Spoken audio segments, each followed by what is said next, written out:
মানুষ এমন আছে পাঁচ ওয়াক্ত নামাজ পড়ে রিকশা চালায়, ভ্যান চালায়।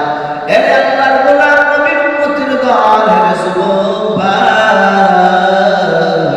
তোমার মতো কত ছাত্র আছে পাঁচ ওয়াক্ত নামাজ পড়ে, পড়ালেখা করে, তারা যদি পারে তুমি আর আমি কেন পারবো না? কি হয়ে গেল? কপালটা কি পুড়িয়ে গেল নাকি রে বাজার? এরে আল্লাহর গোলাম, বিপদের দিন ময়দানে মাহশারে বিচারের দিবসে যেদিন আল্লাহর আদালতে দাঁড়াইবা, সেই দিন আল্লাহ রাব্বুল আলামিন জাহান্নামকে চোখের সামনে হাজির করবেন।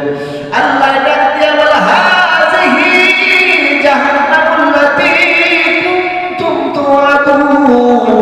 জাহান্নাম গর্জন দিতে থাকবে, জাহান্নামের আগুন জ্বলতে থাকবে, ৭০,০০০ শিকল দিয়া জাহান্নামকে টান দিয়ে ফেরেশতারা ধরে রাখবে।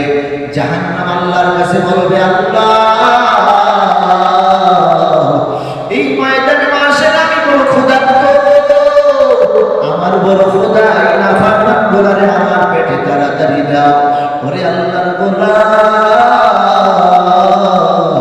ওই দিন জাহান্নাম গুলো এমন ভাবে গর্জন দিয়া মানুষগুলোরে ধরে নিবে, তখন আল্লাহ বলবে,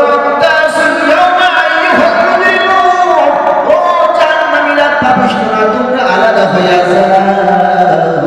কিন্তু পাপিষ্ঠরা মুমিনদের থেকে আলাদা হতে চাইবে না। এরপরে জাহান্নামের কালো হেলমেট পরিহিত একটা বাহিনী ঢুকবে। এই বাহিনীগুলো এসে তাদের সামনের চুল ধরে ধরে, পা ধরে ধরে টেনে টেনে নিয়ে যাবে।